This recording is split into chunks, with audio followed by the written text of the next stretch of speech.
This is the cognitive psychology perspective, something that impacts us day to day.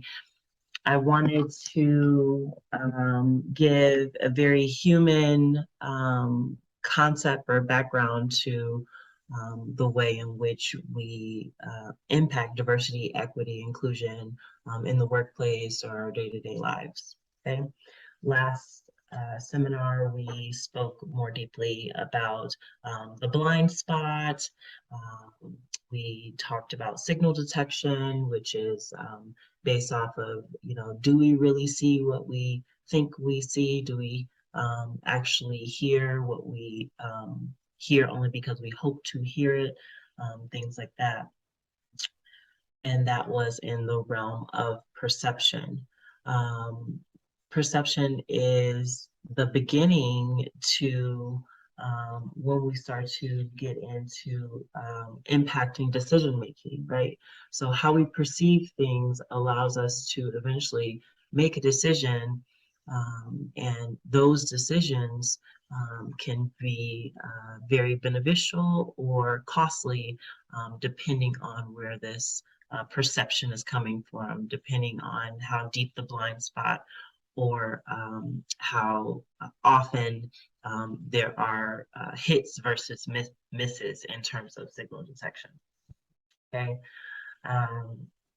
going into the attention side of things, we started to talk more about the Stroop effect, but I want to just as a reminder about how perception can impact us, and to start to get the brain storming and the critical thinking going in terms of perception and what we last went over.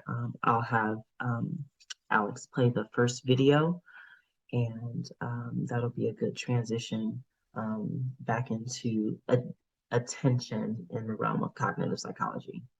Experience the world around you.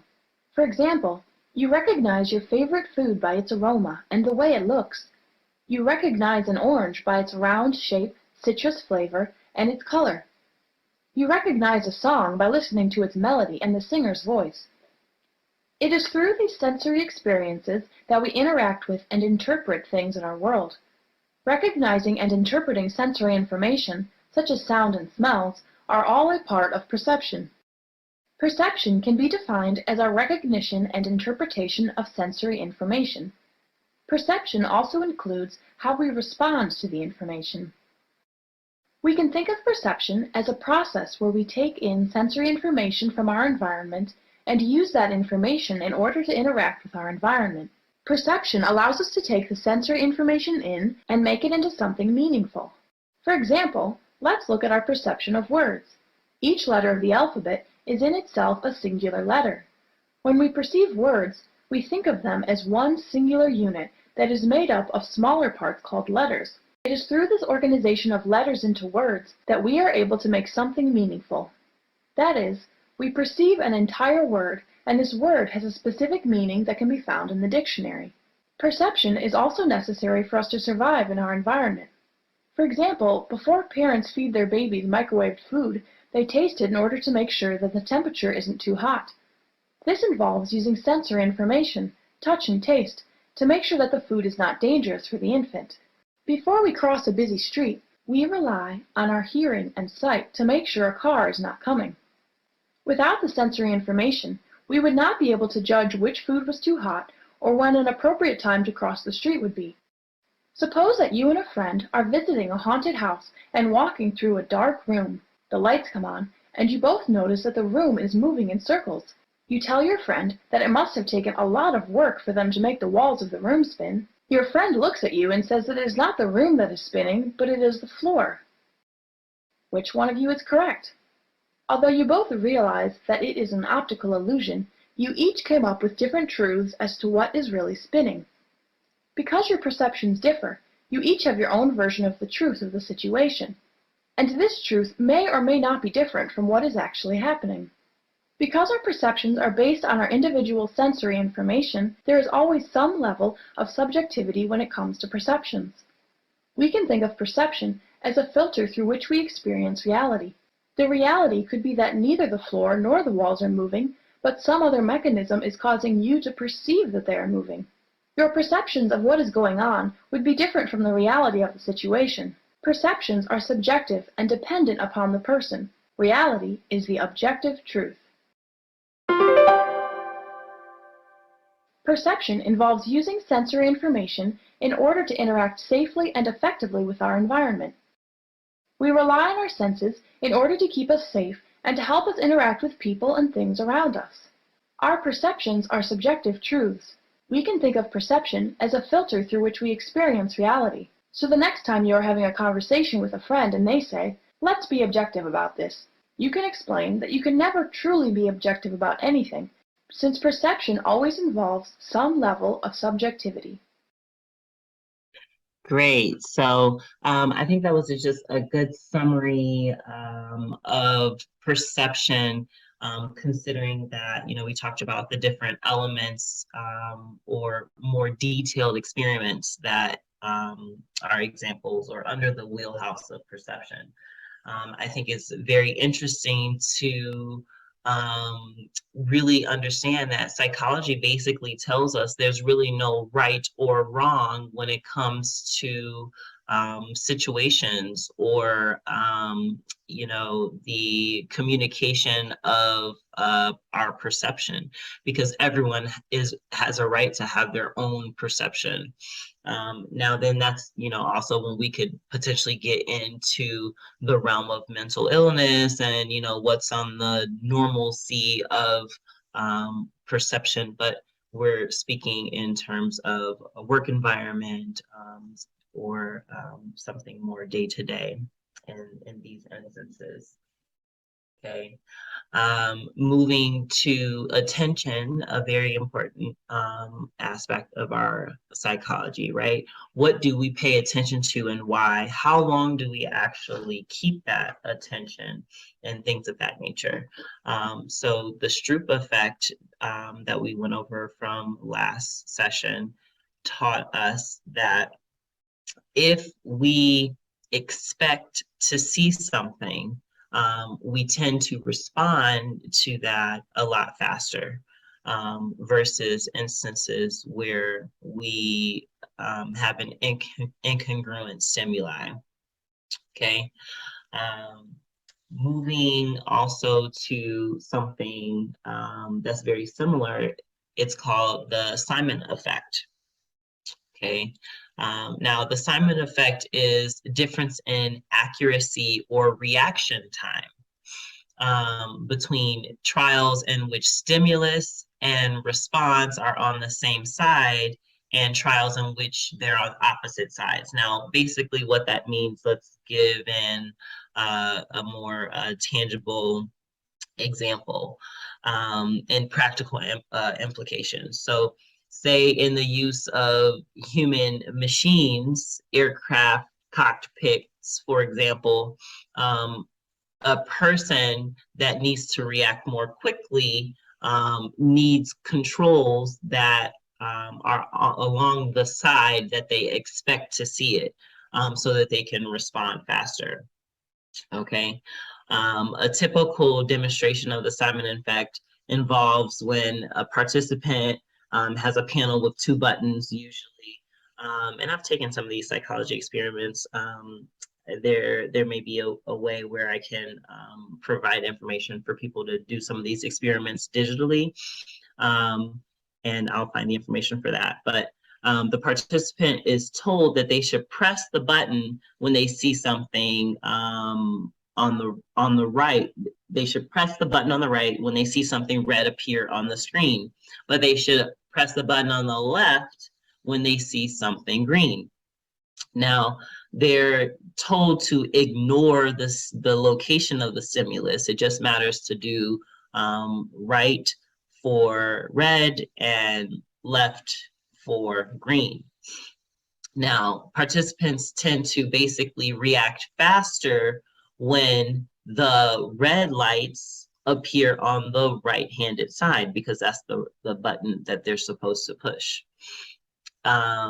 as opposed to when the red light appears on the left side, that sort of distraction immediately causes response time to be delayed, okay?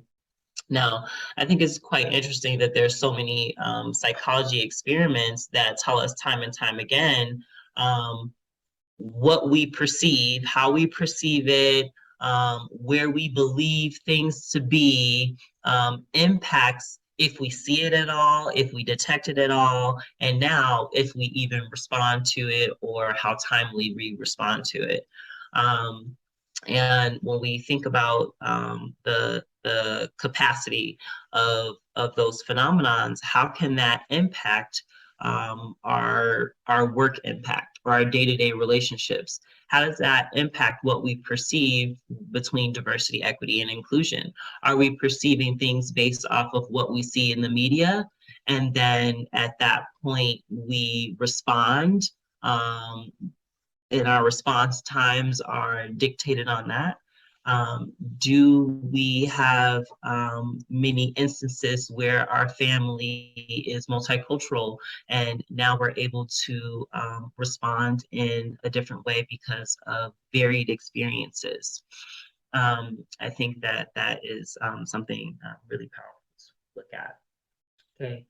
So another psychology experiment or something I like to go deeper into is called the von Restorff effect. Okay, now this is also known as isolation effect. A lot of these are named after, you know, the people that came up with the psychological experiment, you know, many years ago. This was, you know, back in 1933, you know, when this study was done. So basically, it predicts that when multiple stimuli that are the same are present, the stimulus that differs from the rest is more likely to be, you know, recalled or remembered. Okay, now that could be, you know, a very powerful thing to consider, because if we are in a work environment and everyone is the same, how does the von Restorff effect impact the one person or the two or three people who are blatantly different? And, you know, we talked about some of those, you know, like that iceberg model of culture, right? Clothing, language, you know, food choices, you know, those types of things are more obvious to see or stand out, you know, to the naked eye. Okay. I think that using the von, I'll just call it the isolation effect to not be so tongue-tied, excuse me. But for the isolation effect, something to consider is, say we are oftentimes diversity, equity, and inclusion is mostly impacted by decision makers. Decision makers impact systemic, you know, policy or policies that may go on forever. You know, many companies are still abiding by company policies that have been in place, you know, for 100 years, and they don't exactly know why. But when we think about how can we as decision makers have a varied perception to where we can be more effective in including other people, how can we be more cognizant of the fact that, hey, my actual psychology will actually allow me to perceive this in this way just because of the fact that this person is different and stands out. You know, I expect this because of my past behaviors or past life experiences. And so now I really feel like I see this all the time in the workplace, but really, do I? What do we do what type of personal development exercises can we be doing to stay grounded in the fact that this is actually very possible?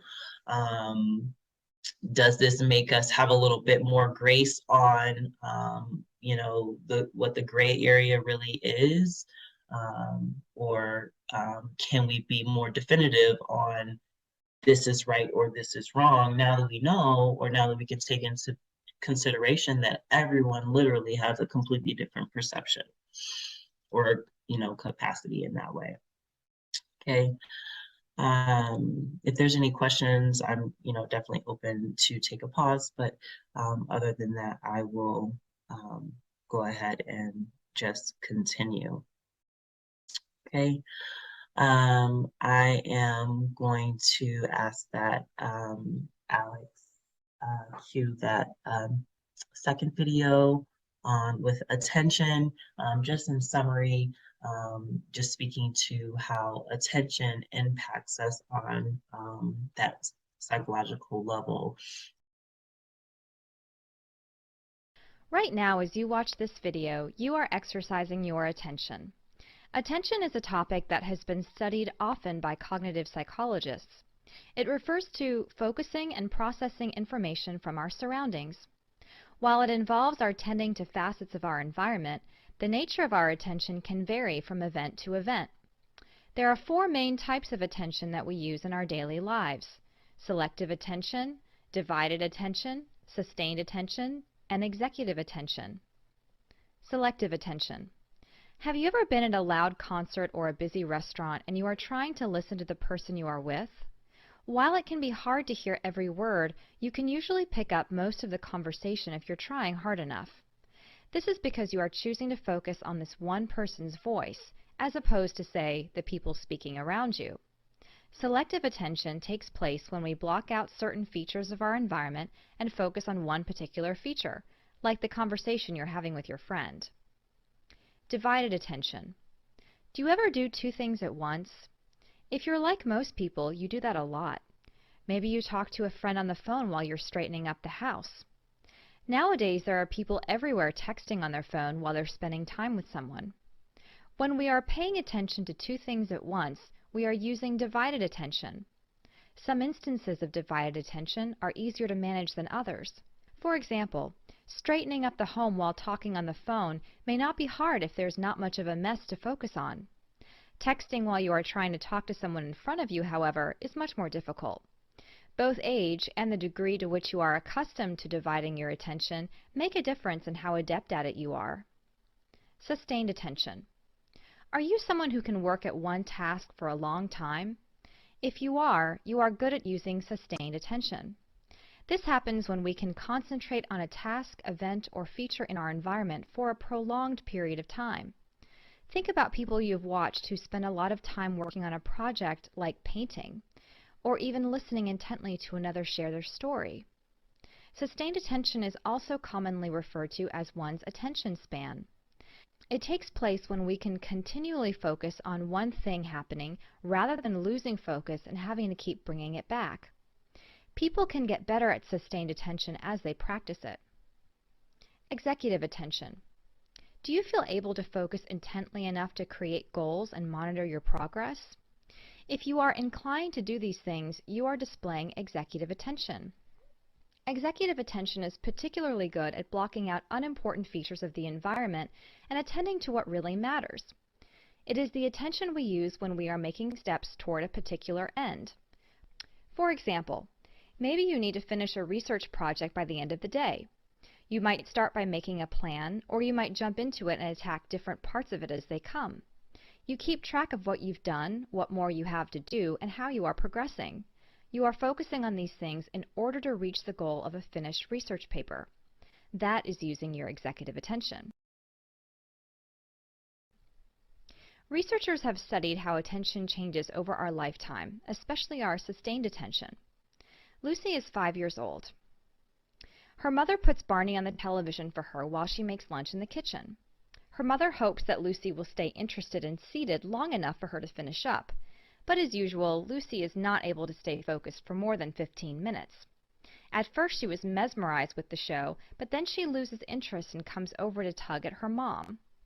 Lucy's attention span is typical for her age. Researchers tell us that in order to find a child's sustained attention, we should take their age and multiply it by 2 or 3. Then we will have the approximate amount of minutes they can be attentive. Since Lucy is 5 years old, we take 3 times 5, which equals the 15 minutes she watched Barney. During middle childhood, or between the ages of 7 and 11, children have an increased and more controlled attention span, and by age 12, the beginning of adolescence, they have an even longer sustained attention, usually up to 30 or 45 minutes. Once we hit adulthood, there is some growth and fine-tuning of our attention abilities, but no major milestones. This is also affected by our present-day exposure to media, which offers us information quickly and with constant attention-changing stimuli. Once we hit older adulthood, however, more noticeable changes begin to take place. Jack has just turned 80. He notices that he has trouble focusing and thinking as quickly as he used to. For example, when he is driving and trying to make a turn at an intersection, he finds it difficult to know what stimuli to pay attention to first: the cars around him, the cars coming toward him, or the light. He was told by his son that he might need to stop driving, and he is frustrated by the changes aging brings. Jack is not alone. It has been discovered that older adults commonly have decreased attention than middle-aged and younger adults. Specifically, selective attention is usually more difficult, as are divided and executive attention. Sustained attention decreases most clearly after about 77 years. While these decreases in attention generally take place, there are also exceptions where older adults have the same kind of attention as they did in their middle adult years. To review, attention refers to the focusing and processing of information from our surroundings. There are 4 different types of attention: selective, or a focus on one thing at a time; divided, or a focus on 2 events at once; sustained, or a focus for a long period of time; and executive, or a focus on completing steps to achieve a goal. Sustained attention, or attention span, has been studied often by researchers with regard to its changes during life. Typically, children have shorter attention spans, with the length increasing into adolescence and adulthood, and then decreasing in late adulthood.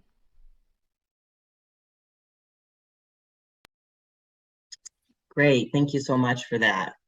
I wanted to show that video because I think that it's, well, multiple reasons.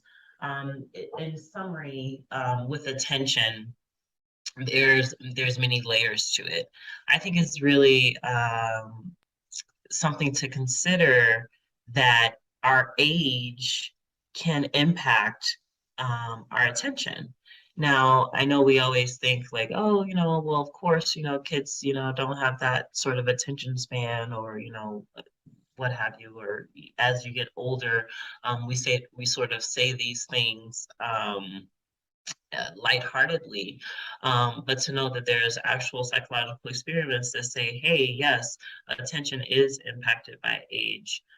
Attention is something that allows us to, you know, make sense of our sensory world. When we have these factors that dictate how well we will attend to something, how does that actually impact what we're able to handle in the workplace environment? There's lots of people who are still working into their older years. How does that impact, a case in court with he say versus she say?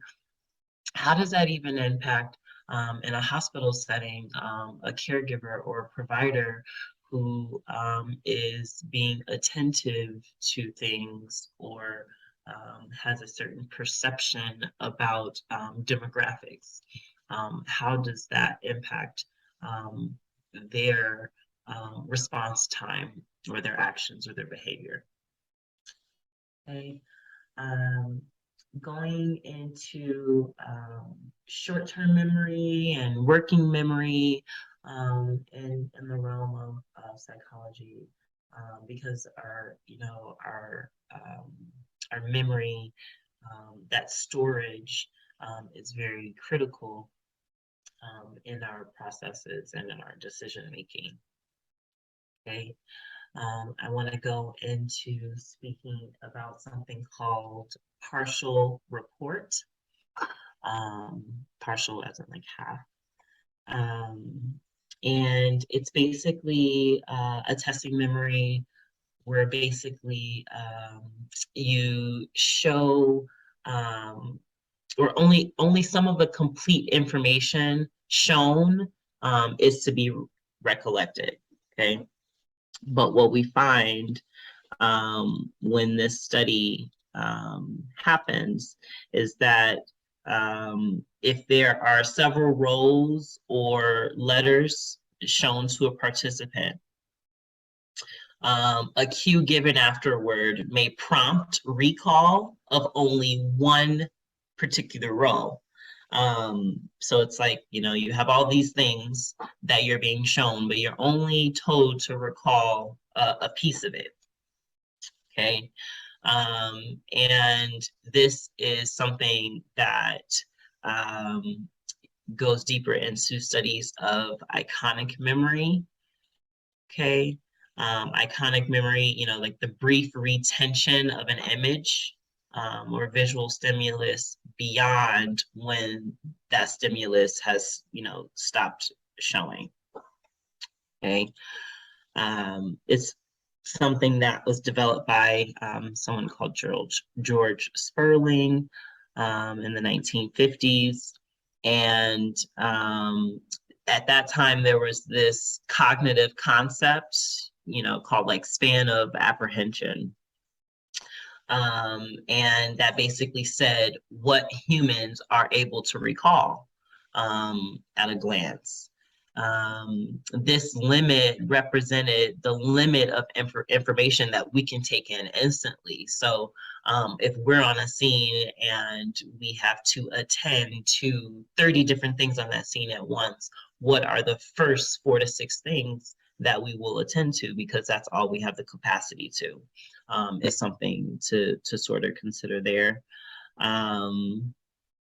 I want to go ahead and show like this next video that I think explains partial report a little bit better than I am, and also the iconic memory, and then we can go into further critical thinking about its impact on diversity, equity, and inclusion. In a moment, you'll see 9 numbers on the screen for about 1 second, where right now all you see is a plus sign. Are you ready? Okay, here they are. Can you remember any of them? Researchers have tried this as an experiment with the numbers showing for even less time, just a tiny portion of a second. They found that most people can recall a few numbers, and then the rest of the numbers seem to be long gone from their memory. The image you create in your mind with the numbers you saw is like taking a photograph that fades extremely quickly. In this lesson, you'll learn more about this type of memory, known as iconic memory. We'll also look at how psychologist George Sperling tweaked the numbers experiment and received some results that might surprise you. Iconic memory is a type of visual memory that lasts only a fraction of a second. Anything you look at can create the same kind of fading photograph. Our iconic memory is a way our vision reports back to our brain about what we have observed, giving the brain a chance to decide whether to take any action in response to that information. Not all that we see suffers this fate of fading away. Some of the information we see needs to be kept for use by the brain, either for the short or long term. Since we see so much more than we need or can retain, our iconic memory is an opportunity to catch information for a short period until it can be reviewed by the brain. This all happens in the blink of an eye. It may help to remember the term iconic memory by thinking of how icons are images we can see. Before researchers understood very much about this very short-term memory, there was a lot of speculation about how much our vision really takes in. Experiments could be used to test this out. Think again about the set of 9 numbers you saw at the beginning of this lesson. When participants in a similar experiment saw these numbers for even less time than you did, they could not remember many of the numbers. Sometimes they could report back the first row, and maybe 1 or 2 numbers in the second row. This type of report back was considered the whole report version of this experiment. referring to the fact that participants were asked to recall as much of the whole set of images as they could. The whole report approach made it seem like human beings are limited to processing just a few images at a time. After all, if you can only report back a few images, perhaps that's all that can be handled at one time. But wait, meet George Sperling, an American psychologist who wondered, do we really only comprehend a few images at a time, or do we perceive much more than that? He decided to try a different method for having participants recall what they'd seen. Just like before, a participant would see a set of numbers on a screen. Immediately after that, a tone was used to indicate which of the lines to report back to the experimenter. So a high tone, for instance, would indicate that you should report back the top line. A medium tone would be for the middle line, and a low tone for the bottom line.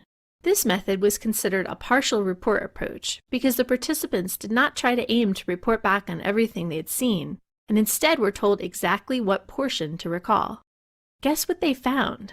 Participants could remember most, if not all, of the line indicated, regardless of which line it was, top, middle, or bottom. So what did this mean? Using iconic memory, we can only retain information for a fraction of a second before the brain must decide whether to store it for longer-term use. Yet our vision takes in much more than we can remember long-term.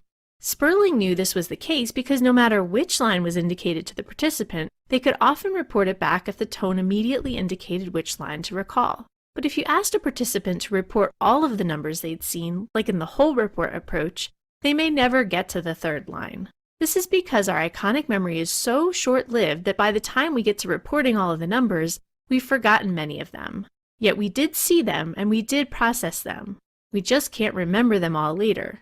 But if a participant is immediately asked to report back a certain line, they can often do it well. The whole report method seemed to suggest that we can only process a few visual images. Yet the partial report method showed we actually take in a lot of visual information. We just can't retain it all for very long unless our brain decides it is useful information. Sperling discovered that our iconic memory is limited to a fraction of a second.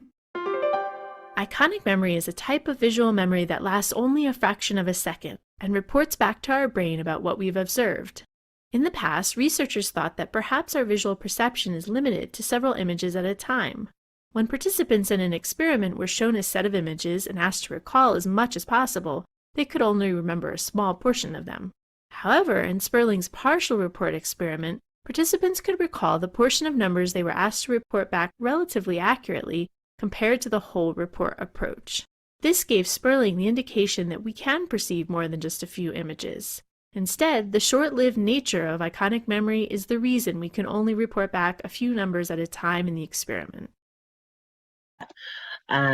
So the partial report is definitely one of my favorites because I also think that lends me a lot of grace as to why I feel like, I really know that, or I definitely have seen that, but then when I'm asked to recall, I always consider myself one of those test takers that didn't do so well. I could retain the information. I felt like I knew it. But when it came time to recall it and jot it down on a test, I didn't do so hot. When we think about the partial report idea that there's this element of our brain deciding what's important to store, I think that's key. What dictates how we decide to store information? I would imagine maybe our survival, depending on if we're in a fight or flight situation. I would suggest potentially,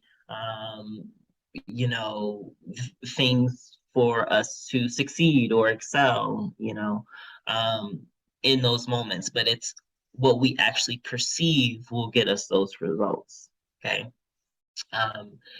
If we're in a workplace environment and we are going through a hiring process and we're wanting to bring aboard staff that fit the culture or can fulfill the job role to the best of their ability, what do we actually remember or retain when it comes to doing their interview?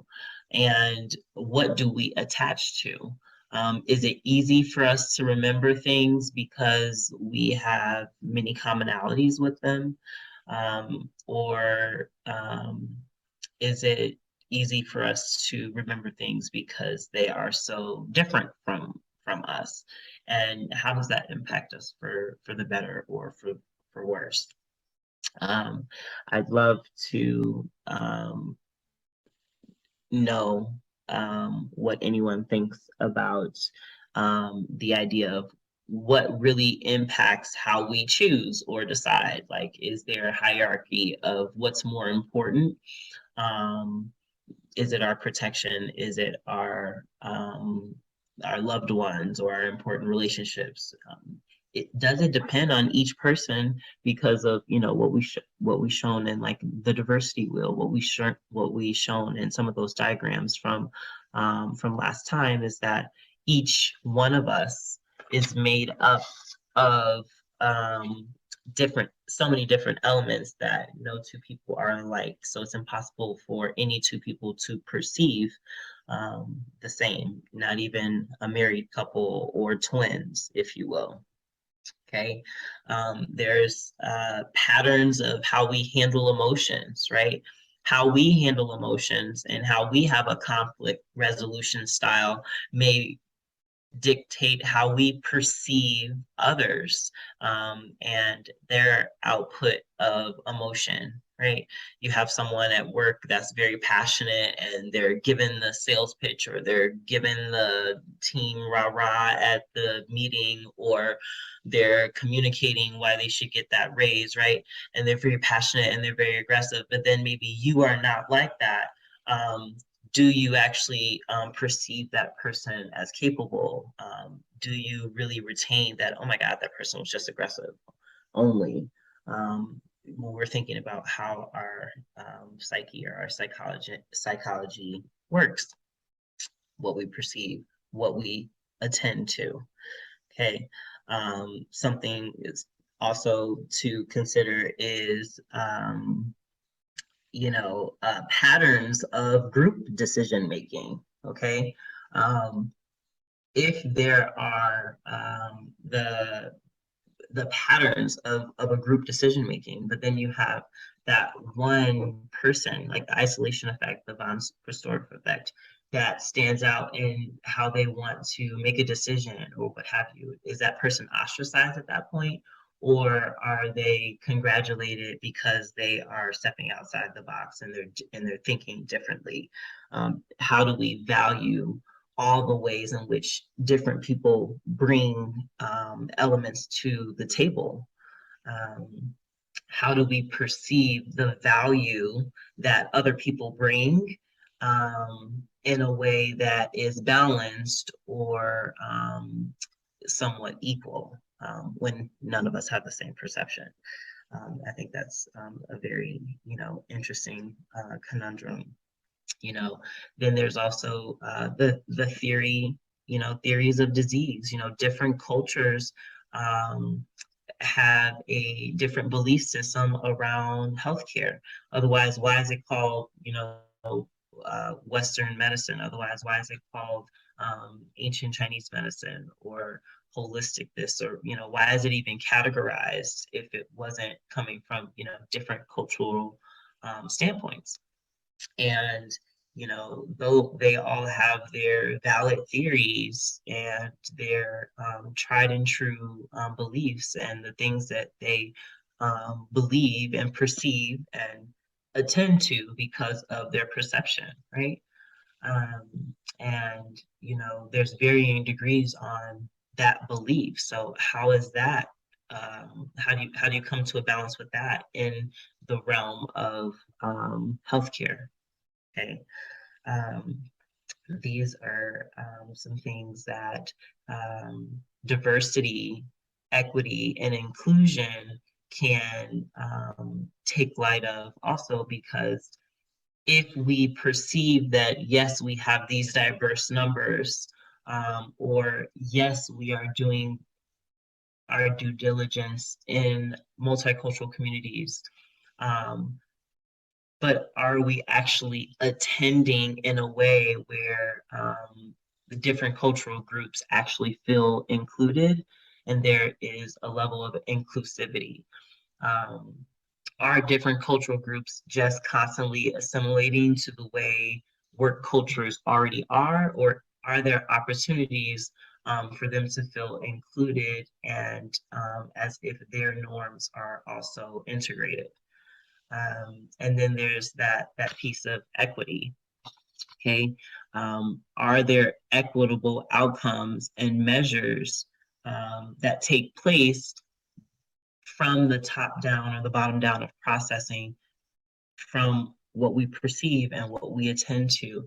I think that it's amazing to see how it can be all very interconnected, how we make these decisions, how we perceive what we attend to, and how that impacts our interrelationships, how that impacts our working environment, to build a culture even independently, through our potential executive roles, but also as a group or as the majority or even as the minority.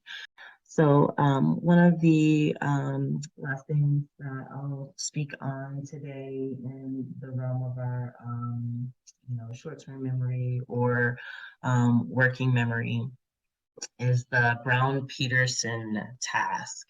And this is something that heavily shaped the way in which we understand our short-term memory.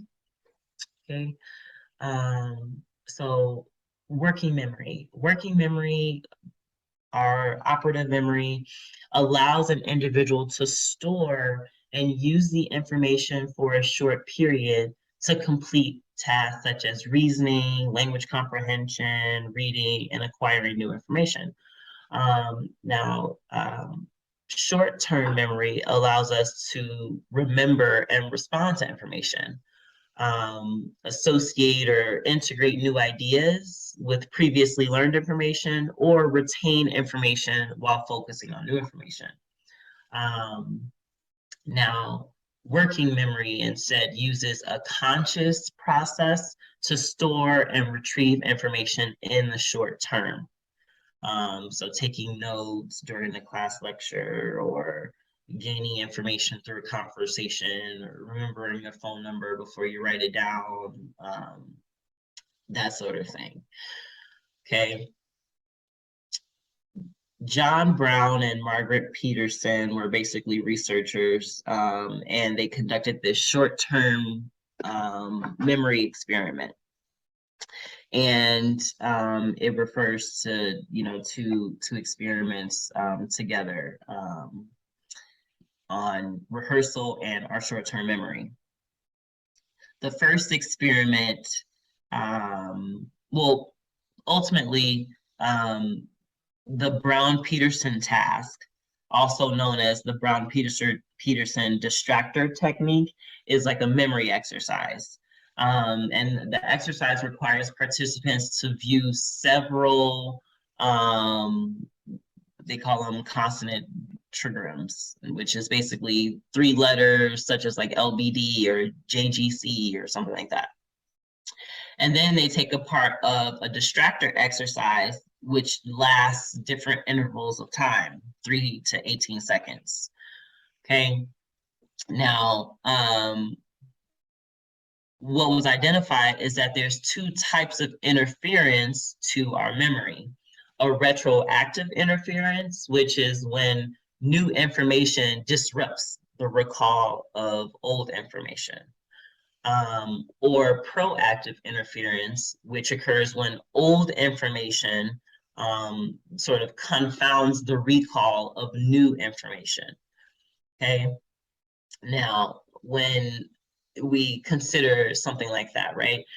We have such stored memory and a belief system even that it impacts obtaining new information, right? If we believed all our lives about the way people are in the corporate world, And now all of a sudden our dream job sort of ends up being corporate. Maybe our old information and memory on the way we perceive things impacts our new information or our new experience in the workplace. And, we can be more limiting or, stereotypical or, not as effective in the way in which we operate together. Okay. In the instance of the retroactive interference, now we have new information disrupting the recall of old information. So, a lot of how we have always maybe perceived things or adapted to our environment can be disrupted with new information or old information, okay? And this is really impactful to consider because based off of how much interference we have, we end up having a situation where our memory is more impacted and we recall less and less, okay? Let me see. I hope that makes sense. So what the Brown-Peterson study found was that with a distractor of just 3 seconds, subjects could recall about 80% correct, but with a 6-second distractor, the recall diminished to 50%, and with an 18-second distractor, recall diminished to a 10% accuracy. Okay, I guess really understanding how fickle our perception and brain and mind, attention and working memory, short-term memory, all those things can be, leads us to conclude that we can be more open and take in more opportunities to learn from others because of that deeper understanding and how different we all are. And there isn't exactly a right from wrong when it comes to, the psyche or psychology. Okay, it's just a set of experiences, a set of environmental situations that produce individuals that see things or they don't see things, they hear things or they don't hear things, they quickly respond or they do not. And we can think of all of this contextually in the workplace, in terms of diversity, equity, and inclusion. We can think of it contextually in our systems of education, the judicial system, healthcare system, and things of that nature. Okay,